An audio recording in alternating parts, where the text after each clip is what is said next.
Hello students. Today we're going to be looking at the nervous system, specifically the nervous tissue chapter, chapter 12.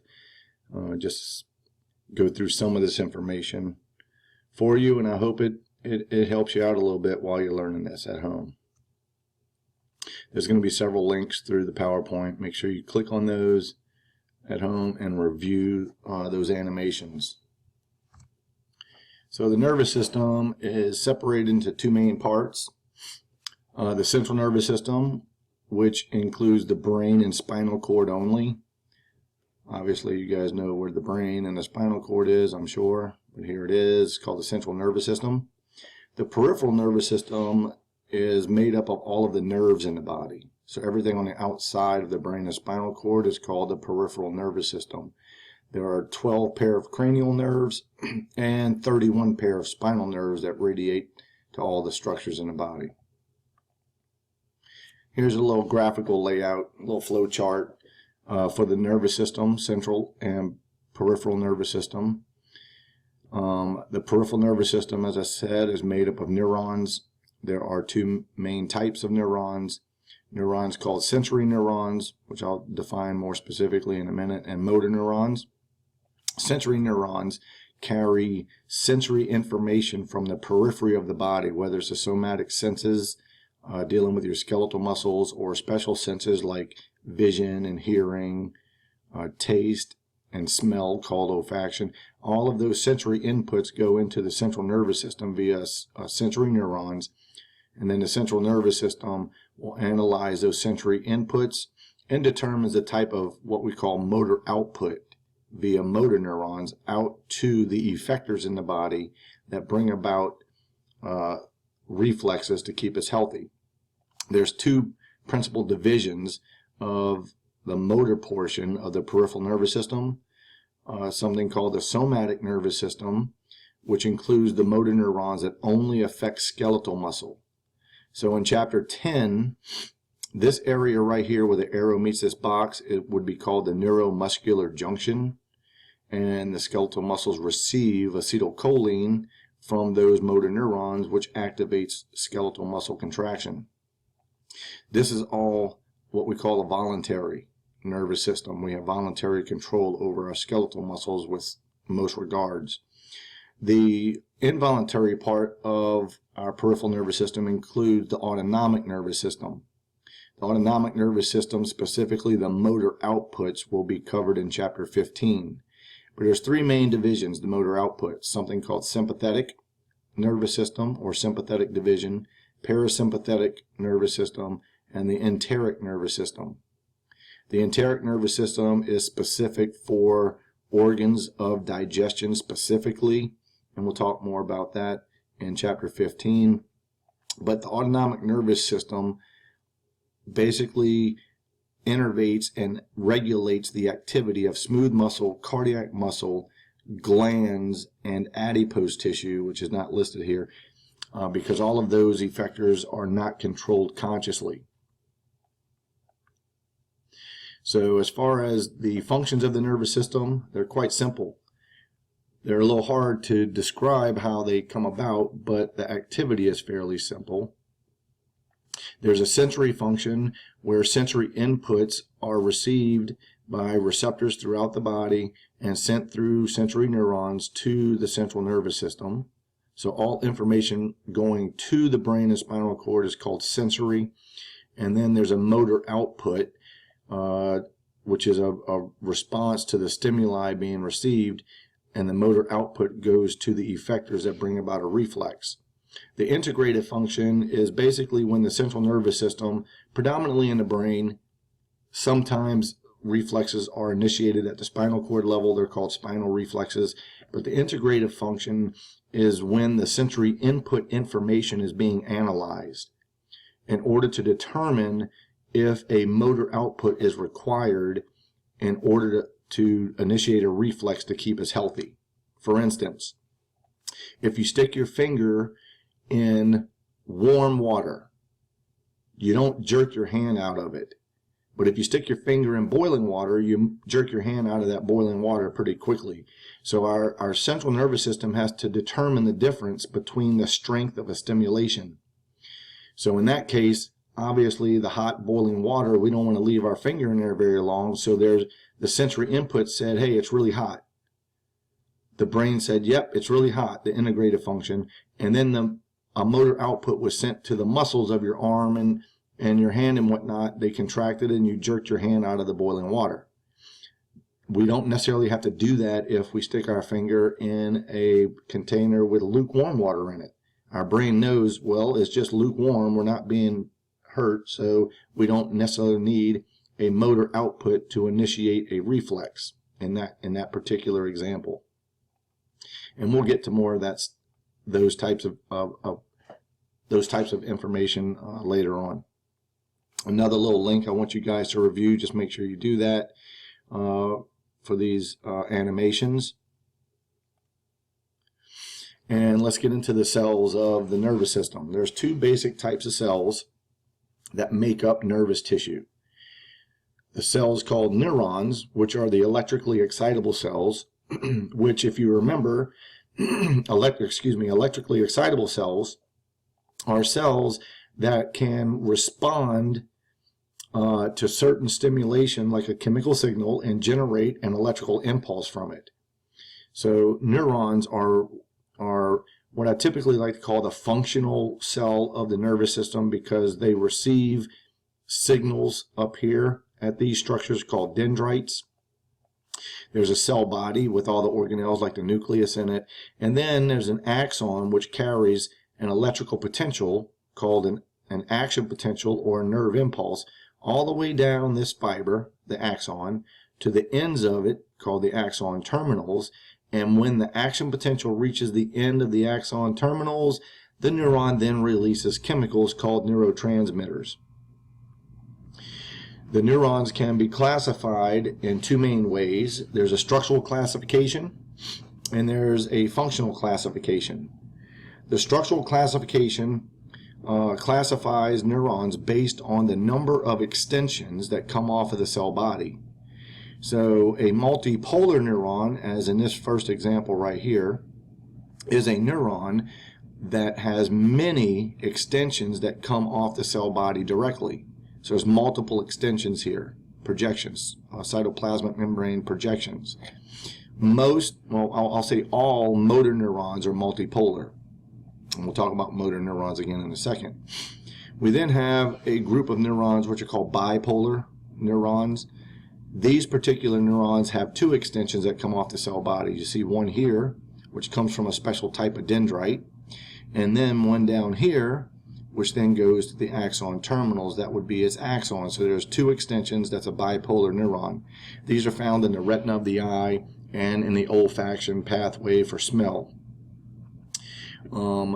We also have unipolar neurons, where we only have this one little extension right here that is coming off of the cell body. So that would make it a unipolar neuron, and we have this specialized fiber. Part of it's called the dendrite up here, and then the axon, which goes to the axon terminal. All sensory neurons are unipolar.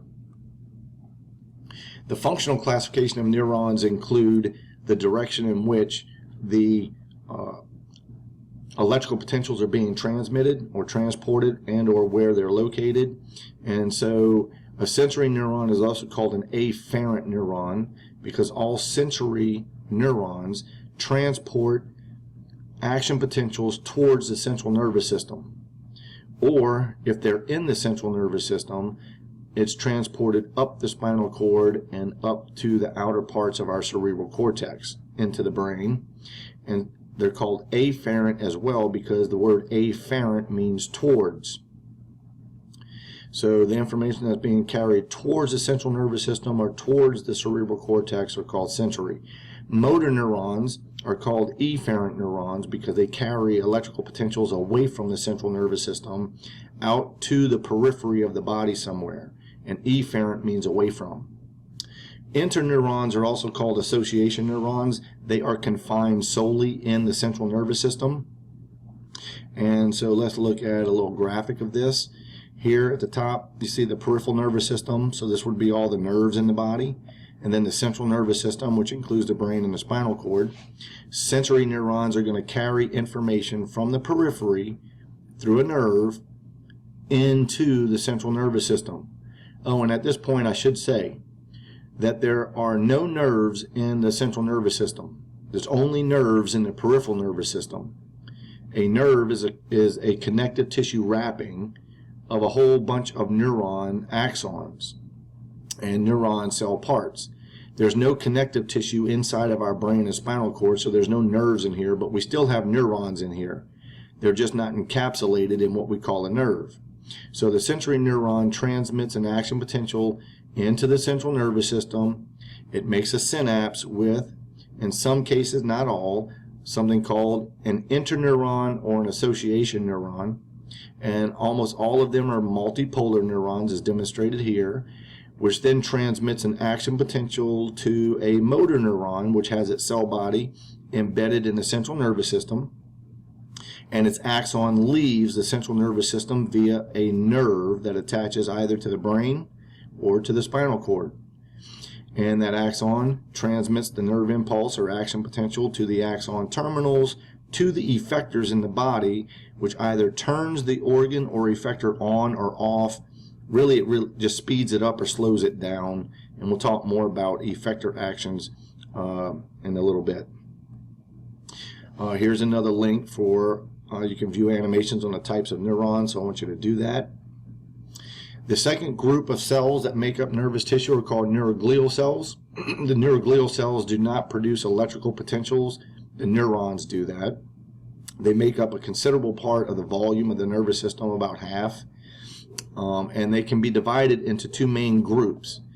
There are 6 different kinds of neuroglial cells. 4 of them are found in the central nervous system, and 2 are found in the peripheral nervous system.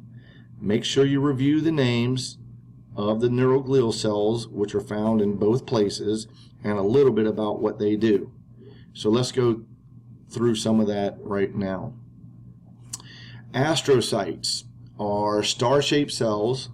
They form what we call a blood-brain barrier by covering blood capillaries and preventing certain substances from entering the brain from the blood, but allowing other substances to enter. So it's like a protective mechanism.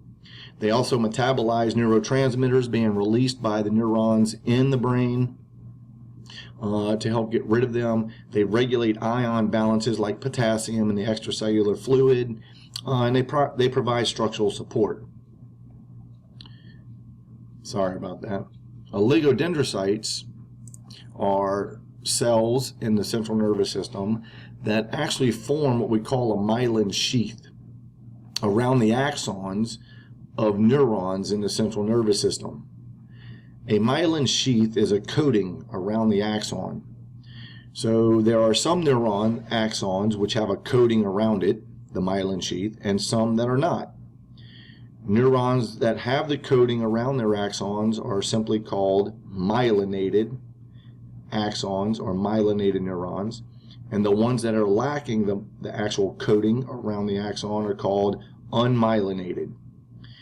Myelinated axons carry electrical potentials much more quickly down the length of the axon than an unmyelinated neuron, and again we'll look at that in a little while as well. Microglial cells are small cells that are typically found near blood vessels, but they can be scattered all over. They're in the central nervous system. Their role primarily is a phagocytic role. They help make sure that they clean up any cellular debris or cells that are dying through phagocytosis. They're typically derived from cells that give rise to some white blood cells like monocytes that develop into macrophages. The ependymal cells are specialized cells in the central nervous system that actually produce something called cerebrospinal fluid. So cerebrospinal fluid basically is the blood of the central nervous system. So you don't have blood circulating around in your brain and in the spinal cord. We have a fluid that is produced called cerebrospinal fluid, or CSF, that supplies the nutrients and oxygen to all the neurons and other cells in the central nervous system. So here's a diagram that depicts, typical layout of the neurons and some of the neuroglial cells. I just left this in here so you can see some of them, get a little picture, an image of what they look like. We're not going to have the picture on the test for you to identify these things. So just know their names, the neuroglial cells, where they're found, and what they do. Now, in the peripheral nervous system, there are two basic types of neuroglial cells. There are cells called Schwann cells. The Schwann cell, you see the name here, is also called a neurolimocyte. They actually wrap around axons of neurons in the peripheral nervous system, and their membrane is overlapped over and over and over, which is a phospholipid bilayer, which forms a fatty coat, a lipid coat, lipid and protein coat around the axon. That's called the myelin sheath. So axons that are myelinated have this protective coating around the axon, and unmyelinated axons, as kind of depicted here, don't have that thick lipid protein coat wrapped around them. So this would be called a myelinated neuron. So Schwann cells myelinate neurons in the peripheral nervous system. The last of the types of neuroglial cells found in the peripheral nervous system are these. These are called satellite cells. Their role is more of a supportive role. They are found around the cell bodies of neurons in the peripheral nervous system, and typically in what we call a ganglion. So where we have a whole bunch of neuron cell bodies collectively together in the peripheral nervous system, it's called a ganglion generically. The satellite cells help support the neuron cell bodies in those ganglia. And we're going to look at some specific ganglion names in chapter 13. We're going to look at one, and then we're going to look at some in chapter 15 as well. This is just a slide showing you how the Schwann cells actually begin to start wrapping around the axon to form the myelin sheath. You don't really necessarily have to go and spend a whole lot of time on that. I just included that in here so you can see how that thick layer of fat and protein gets wrapped around the axon. So since some neurons have myelinated cell parts and there are some neurons that are unmyelinated, we actually can diversify the type of tissue in the nervous system, specifically in the central nervous system. So in the central nervous system, we have what we call gray matter and white matter. So if you look at the picture, we have some areas of the spinal cord which look a little lighter, some areas that are darker. The light areas in both the spinal cord and in the brain, here's a frontal section through the cerebrum. The light areas are called the white matter, and then the little darker areas that you see everywhere is called gray matter. Gray matter is comprised of neurons that are myelinated. I'm sorry, scratch that. Gray matter is comprised of neurons that are unmyelinated because they appear to be a little bit darker.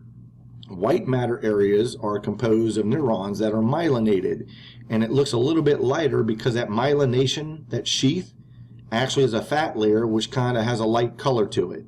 So the white matter in the spinal cord is found on the outside of the spinal cord, whereas in the brain, the white matter is found inside the brain, surrounded by gray matter. The gray matter in the spinal cord is found on the inside, so the white matter and gray matter is reversed from the spinal cord to the brain. Now, the neurons are excitable, which means they are going to produce electrical potentials. Those electrical potentials are called either action potentials or graded potentials. We have to figure out how these potentials are generated and what they do. Action potentials allow communication over short and long distances because they can propagate or they're transported along the length of the neuron. And graded potentials only allow communication over a short distance. They're not transmitted all the way down the length of a neuron. So the production of action potentials and graded potentials depends on something called a resting membrane potential and the opening and closing of ion channels in the membrane. So we have to learn what those resting membrane potentials are. Here's an animation. Again, I think is very helpful and help you learn about excitable cells and resting membrane potential. This is a graphic that depicts a typical reflex where we have a motor output. This little red line represents motor neurons.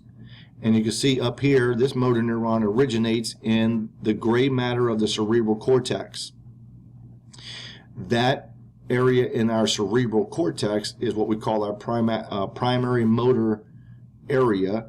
And we have what's called an upper motor neuron that would fire, travels down the length of the spinal cord, which I know you can't tell, but it goes down the spinal cord. It synapses with a lower motor neuron, and motor neurons always leave via what we call the anterior root of a spinal nerve. So this is the anterior root. It would travel through a nerve in the body to the muscles that it innervates. In this case, this is a somatic, lower motor somatic neuron because it innervates skeletal muscle. Somatic neurons only innervate skeletal muscle. So here, these neurons are going to be dumping out acetylcholine at the neuromuscular junction. The muscles contract, and you can manipulate your pen or your pencil as being shown in this diagram. And then we have sensory receptors that respond to the pressure of how much pressure you're putting on the pen. The sensory input then goes up a sensory neuron, always enters the spinal cord via the posterior root of a spinal nerve. So here's the posterior root. That sensory neuron then has a few fates. It's showing one of them here, but sensory neurons can communicate in the spinal cord directly, or they can go up the spinal cord to go to innervate other neurons within the brain that then allows feedback to go to the muscles that we are trying to control. So we have control over how much pressure we could put on the pen. If we want less pressure, we want more pressure. This is what we call a reflex loop. Sensory input and motor output to the effector. Again, we have a link on membrane potentials we're about to talk about, so make sure you review that. It'll definitely help you out. So before we talk about what membrane potentials are, we have to know what ion channels are. You may or may not remember some of this from your biology course, some of the courses you may have taken, but we definitely have to know what the different ion channels are in order to understand the physiology in the nervous system, which is called neurophysiology. So ion channels are classified in several different ways. We have some that are called a leakage channel, and they're called that because they're leaky. They open and close. They basically alternate between an open and closed state, which means they can allow ions to move across the membrane. So ions are charged atoms, in which case, since they have a charge on them, they can't get through the membrane directly. So they have to always move down their concentration gradient through a channel or other transporter. In this case, they're showing a potassium leakage channel. And the potassium leakage channel, when it goes to its open state randomly, potassium ions will leave the cytoplasm and go through the channel and leak out of the cell and to the extracellular fluid. So once ions are moving across membranes of cells in the body, we can change the electrical potential across the membrane. In this case, we're losing positive charges, so that's going to mean something in a minute. So potassium channels always allow potassium to leave a cell because potassium is higher in concentration on the inside of a cell than on the outside of a cell. So there are different types of leakage channels here. They're just showing a potassium leakage channel. There are some sodium leakage channels.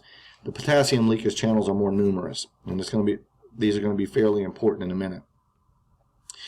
We have channels which are called ligand-gated channels. A ligand-gated ion channel opens, here's an open one, and closes in response to a chemical signal. So here the ligand-gated channel they're showing a chemical binding to a portion of the channel that then will cause the channel to open. This particular example is really the type of channel that is in the neuromuscular junction on the motor end plate that you were reading about in chapter 10.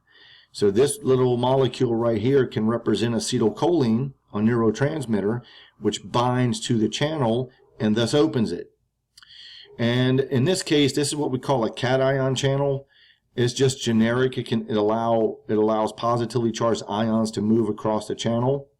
So in this case, you can see the potassium, which is a little triangle or pyramid, would leave, and then these other ions like calcium and sodium are always going to try and enter the cell. There's more calcium and sodium on the outside of the cell than on the inside of the cell. So when those channels open and allow them to move, they always try to come in. We also have mechanically gated channels. Mechanically gated channels have their gate open and close in response to pressure or vibration, basically a physical mechanical force. So ultimately that channel would open and allow the ions to pass through. That would be called a mechanically gated channel. So if I haven't said it already, which I may not have, gated channels have basically a doorway on them that opens and closes in response to particular stimulation. So let's just go back to this. Here's a ligand-gated channel again.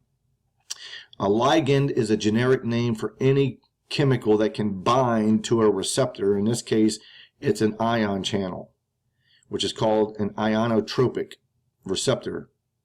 So this particular channel is going to bind to the chemical and it opens its gate so ions can move through. This particular channel is a mechanical gate, so a pressure that you apply somewhere, or like in our ear. The reason why you can hear this is because mechanical gates are opening from pressure waves acting on internal ear structures, inner ear structures. So a pressure would open the gate and allow ions to move. We also have voltage gated channels that are going to be important. The two main ones that are going to be important for us are chemically gated or ligand gated and voltage gated. A voltage gated channel has its gate open and closed relative to the change in what's called voltage across the membrane of a cell. So voltage is the potential, electrical potential energy. So there's a potential energy across the membrane, and we're going to talk about the resting membrane potential. So when there's an electrical potential change across the membrane from the outside to the inside, these channels may open. So you can see in this example the channel's closed and the membrane potential is a minus 70 millivolts. So the unit that we use to measure voltage in cells is called millivolts. The battery in your car is a 12-volt battery, and it's measured in just a volt. So there's 1,000 millivolts in 1 volt. So this is a very small unit. The negative sign here represents the fact that the voltage on the inside of the cell is negative. The potential is negative on the inside, but positive on the outside. And when this potential rises and becomes more positive, up to here a minus 50 millivolts, the channel opens. So since the channel opens and closes when the voltage or potential changes across the membrane, it's called a voltage gated channel. So here's a chart that describes the different types of channels. I want you to review their descriptions and where they're found. Where they're found is going to be important when we start talking about how neurons generate electrical impulses. Also have another animation for you to view on potentials. So let's talk about resting membrane potential and what potentials are. First of all, the membrane of a neuron that is not conducting, the resting membrane potential of a non-conducting neuron is always positive on the outside of the cell and negative on the inside. This is the default state. So the extracellular fluid has more positive charges in it. The intracellular fluid on the inside of the cell always has more negative charges in it, and that sets up a potential difference, positive outside, negative inside, across the membrane of a cell. Just like your battery at home, your batteries at home have a positive end and a negative end. The positive end contains the positive charges and the negative end contains negative charges. So our electrically excitable cells are like batteries. There's a positive end and there's a negative end. So this difference occurs because there's an unequal distribution of ions across the plasma membrane. And so when we change the membrane permeability, or that is to say, we change when ions can move across the membrane, we actually change the potential difference across the membrane. So let's talk about this membrane potential. So here they show a couple of generic graphics. The membrane of a neuron, extracellular fluid out here, intracellular fluid in the cytosol in here. If the neuron has no ions moving across the membrane whatsoever, there's always more positives on the outside than on the inside. So if we took a machine that had two electrodes, an electrode for the outside of the membrane and an electrode for the inside of the membrane, then we could measure the difference between positive charges and negative charges across the membrane. And if no ion channels are open whatsoever, we then see no ions moving across the membrane, in which case we can measure what's called the resting membrane potential. It's called resting because no ions are moving. So in this case, on a neuron, a typical neuron has a resting membrane potential of a -70 as being recorded on this little device. But if we allow ions to move across the membrane, and depending on which types of ions are moving, the membrane potential will change. So before I show you how that happens, let me just jump ahead and cheat with you a little bit. If the membrane potential is at its resting voltage, positive outside and negative inside, and we open a sodium channel in the membrane, sodium always wants to go from outside to inside. So if we open a sodium channel, no matter which type it is, sodium will always want to flow into the cell, and sodium has a positive charge. So if sodium comes into the cell, it's carrying a positive charge with it, which would start to make the inside of the membrane more positive. If you gain positive charges, you become positive. So this little needle up here that records the membrane potential, if we're gaining positive charges, would become a more positive value up towards, above -70. On the other hand, if we open, say, a chloride ion channel, chloride always wants to flow into the cell as well, down its concentration gradient. More chlorides out here than in here, chloride ions. So chloride carrying a negative charge with it, if it came into the cell, it would be carrying negative charges and it would make the inside of the cell more negative, so the membrane potential would become more negative. If, on the other hand, we open a potassium channel, remember, potassium always wants to leave the cell. You open a potassium channel, potassium, which is positively charged, is going to leave, and if you lose positive charges from the cytosol or intracellular fluid, the inside of the cell becomes negative. So the membrane potential, basically across the membrane, the inside of the cell can become negative if you gain negative charges like chloride ions, or if you lose positive charges in the form of potassium. Your membrane potential can become more positive if you gain positive charges like sodium would come in and calcium would come in, which is positively charged. So here's a little generic picture showing all of these channels. So let me just go through it real quick with you. Here's a leakage channel for potassium, a leakage channel for sodium, and so leakage channel just alternate between open and closed states, which means their ions can leak either out in the case of potassium or leak in the case of sodium. However, we don't always, if we didn't take the potassium that we lost through leakage or other transportation, or sodium that we gain, we would always disrupt the potential across the membrane. If you're losing your potassium and you're gaining your sodium, you'll disrupt the normal concentration gradients for those ions. So what we have in the membrane are active transporters. In this case, they show the sodium, potassium, ATPase. So when this particular transporter uses one ATP, the energy from one ATP, it transports 3 sodium ions that we gained somewhere and transports them out. And it takes 2 potassium ions that we lost somewhere and it kicks them back in. So this channel is always using ATP energy to make sure that sodium concentration in here stays low, and it pumps sodium out. And it maintains a high potassium concentration in here by pumping potassium back in. So let's look at these electrical potentials a little bit more. So graded potentials.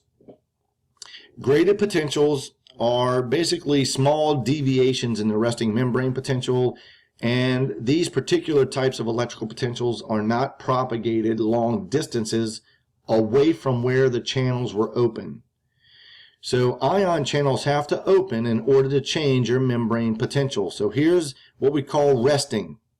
This black line right here is called the resting membrane potential.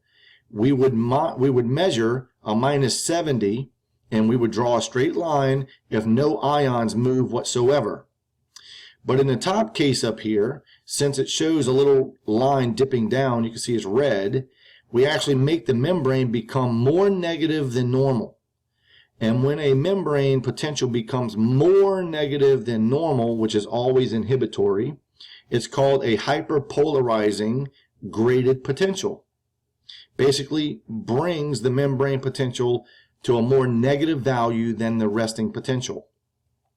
So the way that we would cause a hyperpolarizing graded potential is by either losing positive charges from the cell, like potassium, or gaining negative charges into the cell, like chloride. Down here, we see a graded potential where the membrane potential becomes more positive, the green line.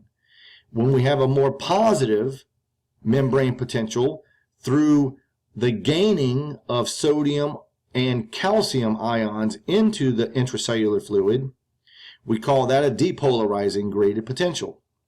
Depolarizing graded potentials are always excitatory on the neuron.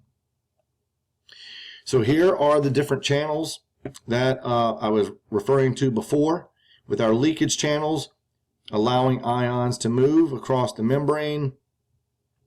Mechanically gated channels opening to allow ions to move across the membrane. Ligand gated channels which are opened via neurotransmitters or in some other signal molecule like hormones, and the ions can move across the membrane. And then the ligand, hold on, sorry about that.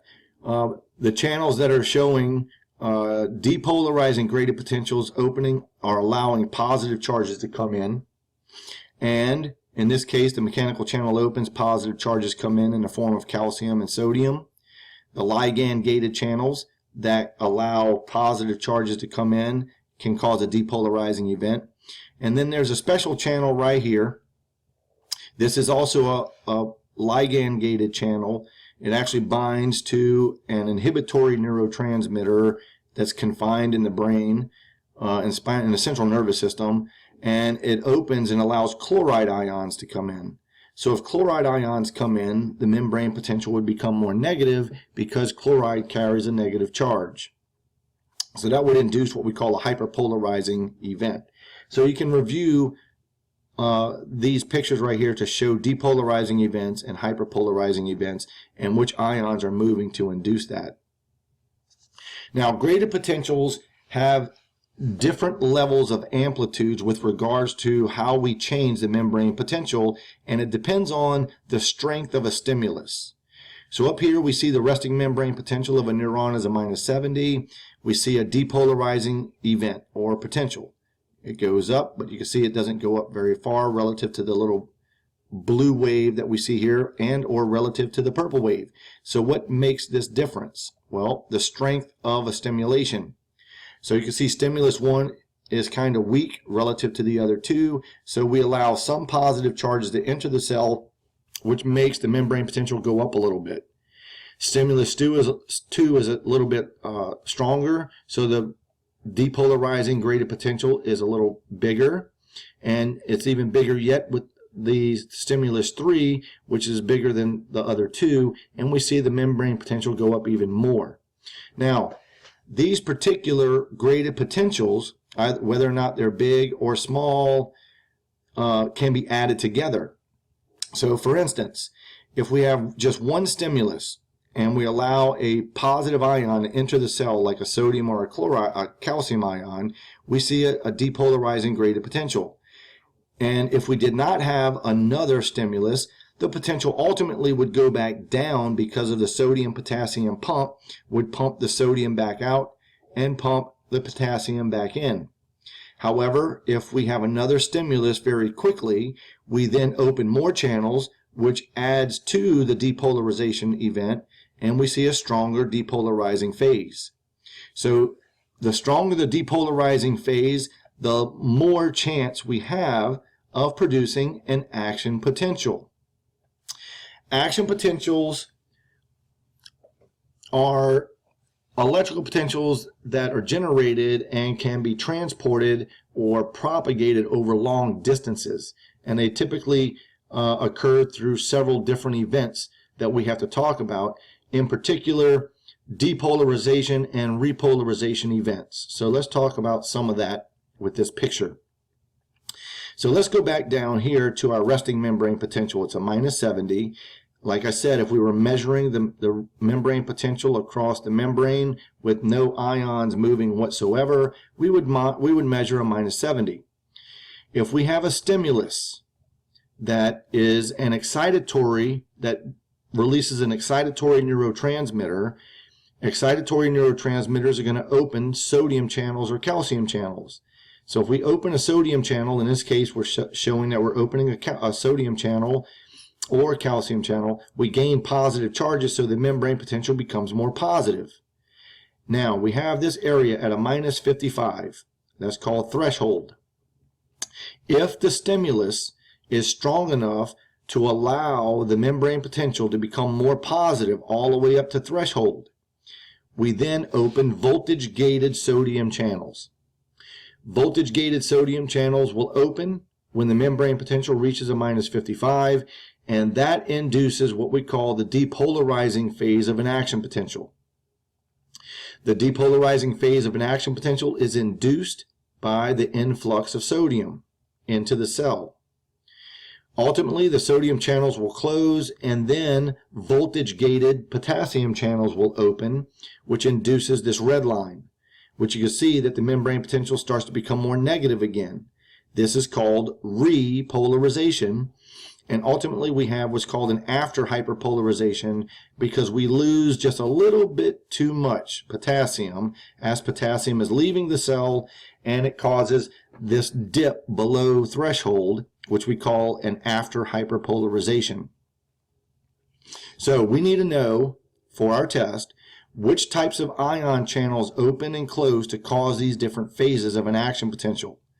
So I'll just let you know now, in case I get off track, that the only ion channels that are opening and closing below threshold, down here where the stimulus is altering membrane potential, are ligand-gated channels.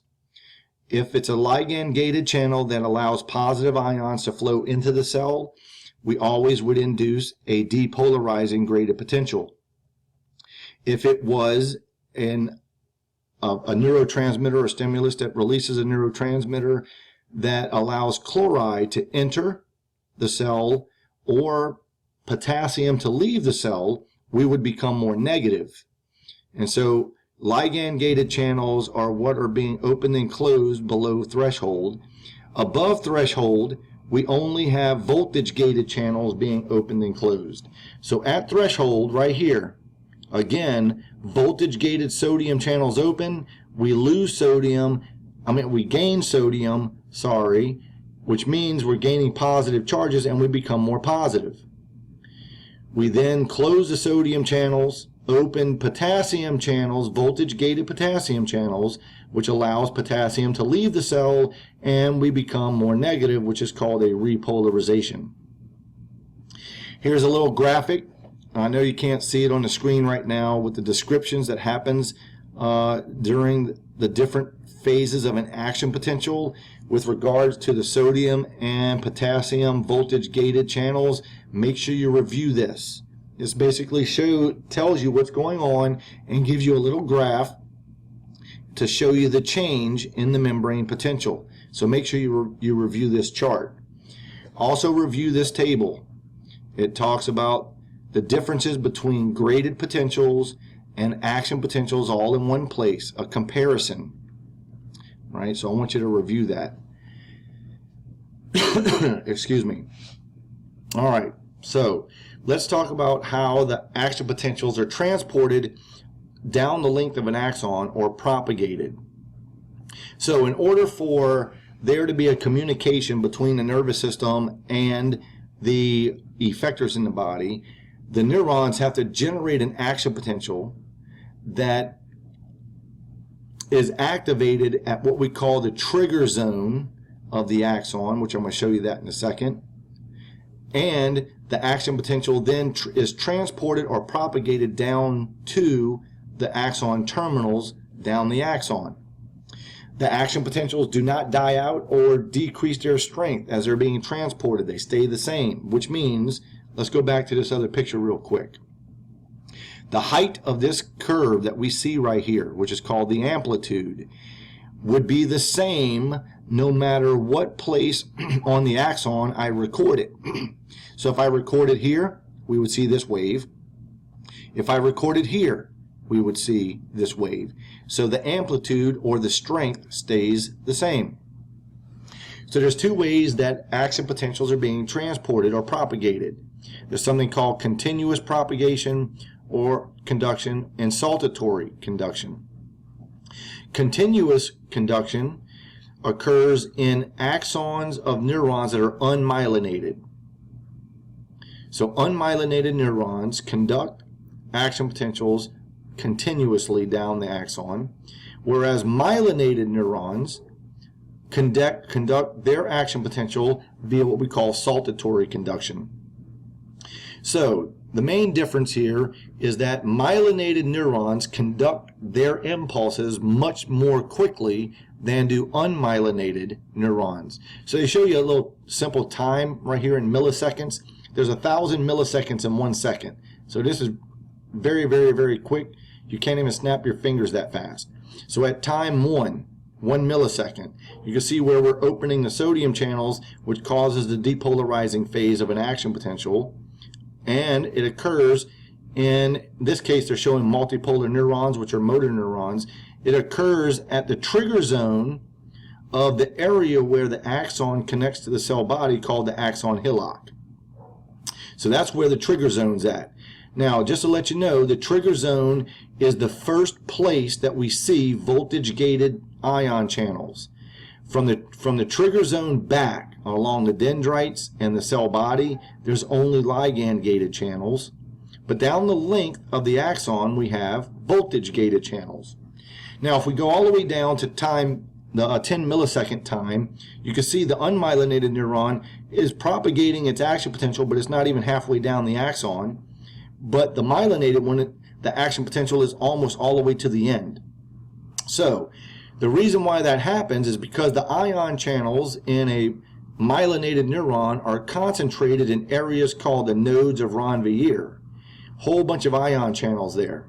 So the action potential seems to hop down the length of the axon until it gets to the end, whereas in a continuous conduction, there's no nodes of Ranvier, so we have to allow ions to move in and out each little patch of the membrane.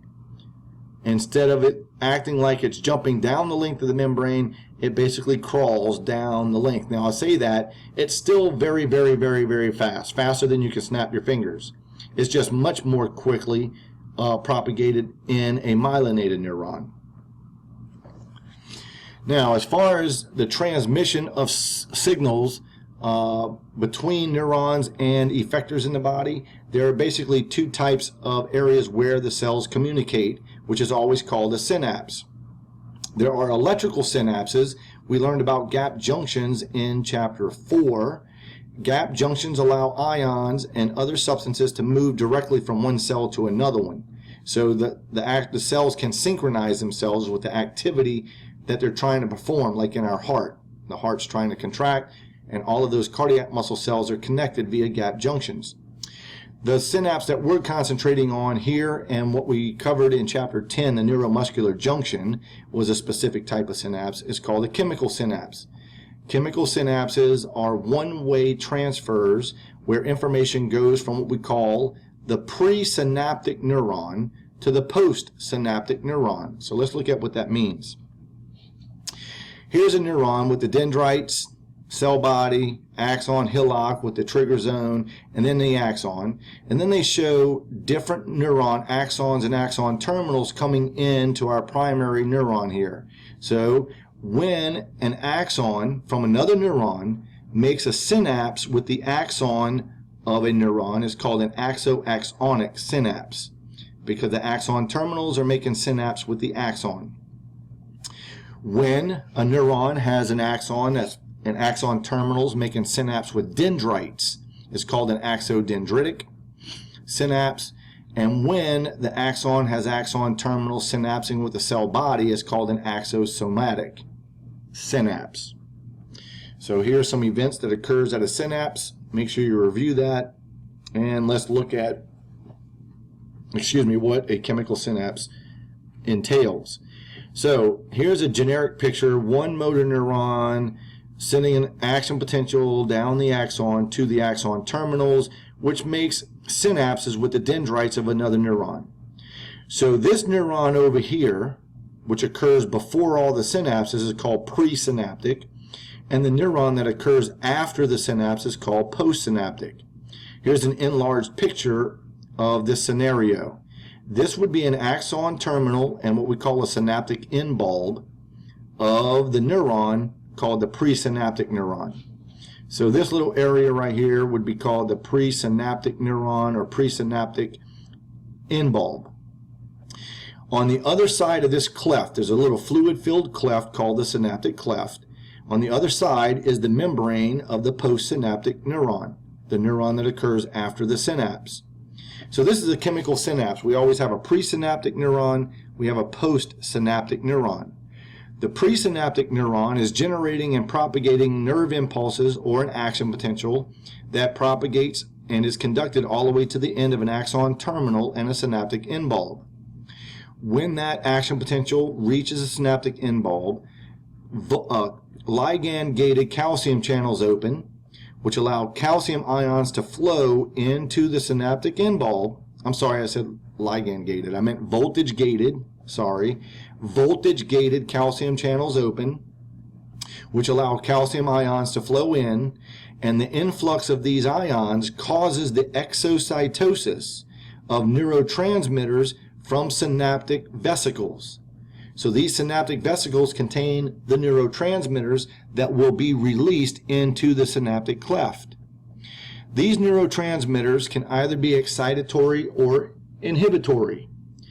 If they are excitatory neurotransmitters, they will cause the opening of ion channel, ligand-gated ion channels that allow sodium or calcium to flow into the postsynaptic membrane, into the cell across the membrane. If you gain sodium and calcium, you cause depolarization. If, on the other hand, these neurotransmitters were inhibitory and it either allowed potassium to leave or chloride to enter, it would cause a hyperpolarization, which is inhibitory, which we'll talk about again in a second. In this case, they're showing that this neurotransmitter has to be excitatory, because when the channel opens, sodium is flowing into the cell, which is going to cause a depolarization, a depolarizing graded potential, which may induce an action potential if the stimulus was strong enough and we had enough neurotransmitters to open enough channels to gain enough sodium to reach threshold. Review this link for me with the synapses and neurotransmitter action. And let's talk about our excitatory and inhibitory postsynaptic potentials. So before I do that, let me go back to this picture. So what a postsynaptic potential is a recording of the potential across the membrane of the postsynaptic neuron. So this is what we're about to talk about. What is the potential difference across this postsynaptic membrane? It either will be depolarizing or a hyperpolarizing event. So if it's a depolarizing potential, we call it an excitatory postsynaptic potential, in which case that is abbreviated to EPSP, excitatory postsynaptic potential, EPSP. If it is a hyperpolarizing event and we're either losing potassium or gaining chloride, it's called an IPSP, inhibitory postsynaptic potential. So ultimately, the receptors that are on the postsynaptic membrane is what's going to determine the type of graded potential that we have. So there are different types of receptors. I've mainly been talking about these ionotropic receptors, which I mentioned earlier. And ionotropic receptors are receptors that are basically ion channels in their own right, and a chemical opens or closes the channel. We haven't referred to the metabotropic receptors, metabotropic receptors as of yet, but let me show you what this entails. The first two pictures at the top represent ionotropic receptors. The first one is showing an ionotropic receptor that opens its gate in response to a neurotransmitter that allows positive ions to flow in, and we would induce an excitatory postsynaptic potential because we're gaining positive charges. You will lose some of your potassium through this, but we gain more positives than the potassium that we lose through this type of channel. So we always have a depolarizing event, which is called an excitatory postsynaptic potential. The second case is still an ionotropic receptor, but it is receiving an inhibitory neurotransmitter called GABA. I know I haven't mentioned that yet, but GABA, G-A-B-A, stands for gamma-aminobutyric acid. It is an inhibitory neurotransmitter in the central nervous system, so this would be in the central nervous system. And so this particular type of receptor in the central nervous system, when it receives GABA, that neurotransmitter, it causes for chloride ion channel ions to enter the intracellular fluid. So when we gain the negative chlorides, our membrane potential becomes more negative, which is a hyperpolarizing event, which we call an inhibitory postsynaptic potential. So we then have also metabotropic receptors. A metabotropic receptor is a distinct receptor that's different from an ion channel in the membrane that receives the neurotransmitter or hormone, depending on what type of cell we're talking about, and it activates proteins and enzymes on the inside of the cell. In this case, it's called a G protein, and the G protein is then what either opens or closes the ion channel. So in certain conditions, we have receptors that activate proteins on the inside of the cell that then alter the activation state of the ion channel. Those are always called metabotropic receptors. In this case, this is a metabotropic acetylcholine receptor. Acetylcholine is going to bind to the receptor, which turns on a G protein, which opens, in this case, a ligand-gated potassium channel, and it opens the channel. Now, this particular type of an example is shown here because this is the type of ion channel that is on your cardiac muscle cells, in particular the pacemaker of the heart. And when acetylcholine is dumped out onto your pacemaker, your heart rate goes down. It's inhibited because the receptor binding acetylcholine activates an inhibitory G protein, which opens a ligand-gated potassium channel, which allows potassium to leave the cell, and in which case we're losing our positive charges, which means we are hyperpolarizing the membrane, and we call that an inhibitory postsynaptic potential. That's how we decrease our heart rate with this particular type of channel. Now, I want us to learn how we remove neurotransmitters from synaptic clefts. So let's review the synapse one more time from this picture. Here's a presynaptic neuron with its synaptic end bulb, separated by a small fluid-filled cleft called the synaptic cleft. That then, on the other side of the cleft, we have the membrane of the postsynaptic neuron. When an action potential comes down the presynaptic neuron, it opens voltage-gated calcium channels in the synaptic end bulb. Calcium floods the inside of the cytoplasm, which causes for the exocytosis of neurotransmitters into the synaptic cleft. Those neurotransmitters then bind to receptors on the postsynaptic membrane, which then would either produce an excitatory postsynaptic potential or an inhibitory postsynaptic potential, depending on what type of ion channel it opens. Again, if the ion channel that opens allows sodium or calcium to enter the cell, it produces an excitatory postsynaptic potential. If it is a channel that allows potassium to leave or chloride ions to enter the cell, it produces an inhibitory postsynaptic potential. So, how do we get rid of the neurotransmitters that are in the cleft, though? Well, there's three ways that we get rid of these neurotransmitters so that we could always do this cell signaling over and over and over again. Sometimes the neurotransmitters just diffuse away out of the synaptic cleft. So we just say it's simple diffusion. We also have what we call enzymatic degradation. I want you to know the enzymes that break down the particular types of neurotransmitters. Acetylcholinesterase breaks down acetylcholine and it renders it non-functional. This was covered in Chapter 10. Monoamine oxidase as well as catecholomethyltransferase inactivates epinephrine and norepinephrine, which basically is adrenaline and noradrenaline. Some neurotransmitters are actually removed from the synaptic cleft and put back into the neuron that released them to begin with, the presynaptic neuron. So when a neurotransmitter is transported back into the neuron that released it, it's called reuptake.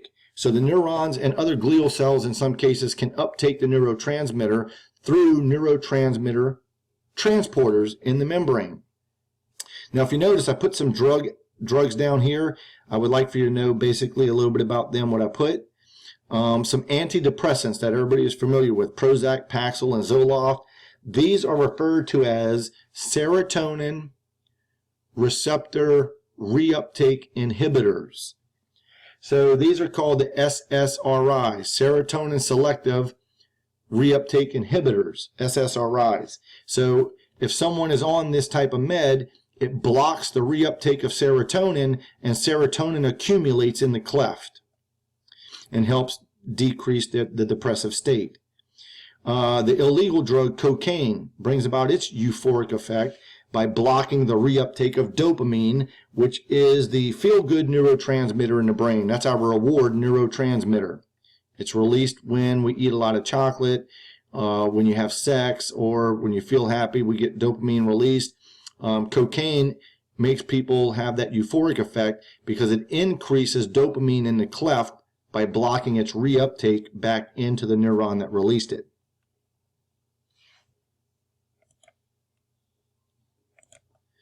All right, now let's talk about summation a little bit. How do neurons that are innervated by multiple neurons know when to generate an action potential? So we call that summation. Summation can either be what we call spatial or temporal summation. So let's go through this example first.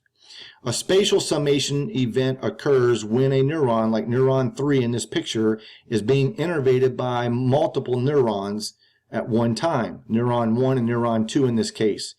Those neurons 1 and 2 are releasing neurotransmitters on neuron number 3. So since neuron number 3 is receiving neurotransmitters from multiple neurons in different spaces, we call that spatial summation. So when neuron number 1 fires and neuron number 2 fires, we will induce postsynaptic potentials. In this case, I can see that neuron 1 and neuron 2 release excitatory neurotransmitters because I see an upward deflection or a depolarizing wave that induces an EPSP. But neuron number 1 firing alone and neuron 2 firing alone does not produce an excitatory postsynaptic potential that makes its way to threshold, in which case we don't generate an action potential. If we get multiple firings from these neurons, we then add the depolarizing events together until we make it to threshold. We open our first voltage-gated sodium channel right here at the trigger zone of the axon hillock. That's why we see the depolarizing phase of the action potential. We close the sodium channels here, the voltage-gated sodium channels, but we open voltage-gated potassium channels, and potassium leaves, and we get our repolarization phase of the action potential. So this is what we call spatial summation. Temporal summation is where we sum up, or a postsynaptic neuron basically sums up all of the neurotransmitters being released from a single presynaptic neuron. But the presynaptic neuron may be firing more times over a period of time or fewer times over a period of time. And so since the postsynaptic neuron is summing up its neurotransmitters over different periods of time, it's called temporal summation. Temporal means time. So you can see down here that the presynaptic neuron, the blue one, is an excitatory one because we have an EPSP generated, that depolarizing phase event here. But if it fires once over a short period of time, it doesn't reach threshold, so we don't generate an action potential in the postsynaptic neuron. It fires again at some time, same thing. It's not strong enough to elicit an action potential in the postsynaptic neuron. But if it fires very quickly over shorter periods of time, we then get that summation event. That's called temporal summation until we gain enough sodium to reach threshold, which opens the first voltage-gated sodium channel at the trigger zone of the axon hillock, causing the depolarization phase of an action potential. We then open the voltage-gated potassium channels. Potassium leaves the cell, and we get our repolarization phase as the membrane potential comes back down. Here's another graphic that kind of shows you summation of a postsynaptic neuron. So here's our neuron. The neuron sometimes is going to receive excitatory neurotransmitters and sometimes inhibitory neurotransmitters. So what is the postsynaptic neuron to do? Well, it has to add up all the positives and negatives is what it really does. So here we have a presynaptic 1, presynaptic 2, 3, 4, and 5 neurons, all innervating the same postsynaptic neuron. Presynaptic 1 neuron induces an EPSP, as demonstrated here. That means that its neurotransmitters are opening sodium and calcium channels. However, neuron number 2, the presynaptic 2, is producing an IPSP, which means its neurotransmitters open either a ligand-gated potassium channel or a ligand-gated chloride channel. And then that's the same thing with the other ones. The EPSP from neuron 3 is either sodium or calcium. IPSP from neuron 4 is potassium or chloride. And the EPSP from neuron 5 is sodium and calcium. So, how does this neuron know if it's supposed to generate an action potential? Well, it has to sum up all the positives and negatives. And when you add up all the positives, which are EPSPs, and all the negatives, which are the IPSPs, depending on what the sum is, it will determine if the postsynaptic neuron is going to produce an action potential. So for instance, if the postsynaptic potential adds up all of the excitatory postsynaptic potentials and it makes the membrane potential reach threshold right here at the trigger zone, this neuron would then produce an action potential. If, however, it adds up all of the IPSPs and it's a stronger event than the EPSPs, then the membrane potential becomes more negative and we don't generate an action potential, which would cause a hyperpolarizing event in the postsynaptic membrane. If the neuron adds up the IPSPs and the EPSPs, but it still generates an EPSP that does not reach threshold, it's still positive for a little bit, but it won't generate an action potential. All right, so the last slide in the packet I put in here so you can see the structures of a neuron, the dendrites, the cell body, describes the axon hillock with the initial segment which forms a trigger zone, the axon and the axon terminals and synaptic bulbs. You should read over the functions of these particular regions. It's a very good table. It has information all in one place in it that's going to help you out. All right, so if you have any questions concerning electrophysiology, which this chapter is covering, dealing with ion channels, neurotransmitters, and whatnot, just email me and I'll answer any questions that you have. I know the topic is not an easy one, and this is a fairly short video on that, but I hope it does help some. So just email me if you have any questions. All right, thanks.